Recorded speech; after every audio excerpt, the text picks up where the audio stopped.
Assalamualaikum warahmatullahi wabarakatuh sahabat sekalian, kembali lagi di channel Atabik Muhammad. Kali ini, akan disampaikan sebuah kisah tentang dendam pada Nyi Blorong. Gus Nur Syamsun tak kuasa menahan serangan pengawal, terkapar dan muntah darah. Gus Nur Syamsun atau yang dikenal sebagai GNS belakangan tengah ramai di sosial media YouTube, karena aksi-aksinya memberantas dukun-dukun santet dan pemuja setan. Ada banyak dukun yang pernah adu kesaktian dengannya dan dapat ditaklukkan.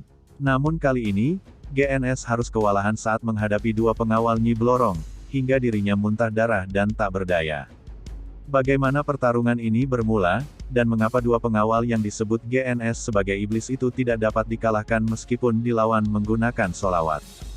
Namun sebelum lanjut, dukung channel ini dengan cara, klik tombol like dan subscribe, serta aktifkan tanda loncengnya, agar sahabat semua tidak ketinggalan dengan video yang kami sajikan selanjutnya. Dalam kesehariannya, Gus Nur Syamsun aktif menggunakan sosial media, khususnya YouTube, sebagai media dakwah yang memperlihatkan dirinya memberantas dukun santet.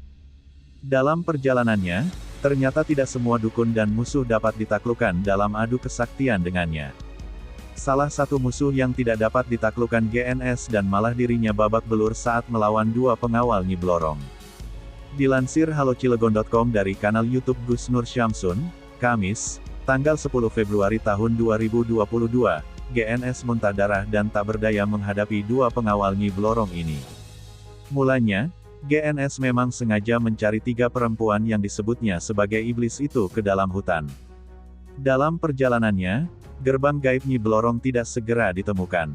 Malahan, GNS menemukan seseorang berpakaian serba putih di sebuah kali yang sedang melakukan semedi.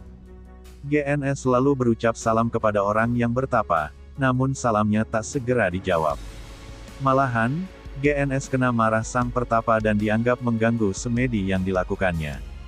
Singkat cerita keduanya pun bertarung karena sang pertapa menantang GNS untuk beradu kesaktian. Baru satu jurus bertarung, dan sang pertapa terkapar tak berdaya. Tiba-tiba GNS juga terjatuh karena mendapat serangan gaib yang diduga datang dari pengawal Nyi Blorong. GNS segera bangkit dan mengejar pengawal Nyi Blorong dan akhirnya ia bertemu mereka. Bukan tanpa sebab GNS jauh-jauh mencari Nyi Blorong ini.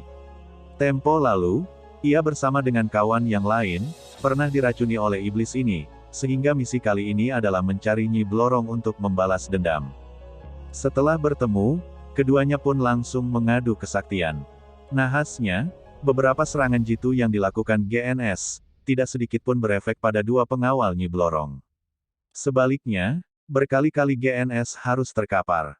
Lalu, kedua pengawal ini dengan senangnya tertawa terbahak-bahak menyaksikan GNS yang sudah mulai kehabisan tenaga dalam.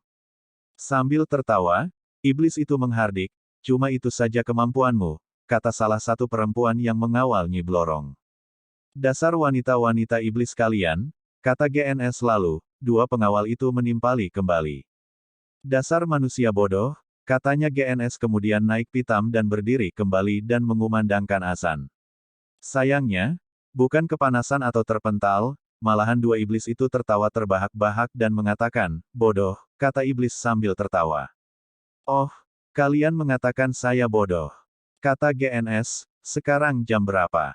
"Belum waktunya azan," kata iblis menimpali. Berkali-kali perlawanan yang dilakukan GNS tak berbuah hasil, hingga akhirnya ia terkapar tak berdaya. Dua pengawal itu pun menghardik. "Bagaimana mau menemui ratu kami? Lawan kami saja tidak mampu," katanya. Sambil tertawa terbahak-bahak, kedua pengawal itu mengatakan, "Gus Idris, Mamas Karyo, Ujang Bustomi, Limbat, Joker, aku tantang kalian kalau mau bertemu ratu kami akan mendatangi setiap mimpi kalian, saat kalian sedang tidur lelap." Kemudian, kameramen juga sempat melawan dua wanita iblis itu dan hasilnya, mereka tiba-tiba menghilang begitu saja. Demikian, semoga bermanfaat. Wassalamualaikum warahmatullahi wabarakatuh.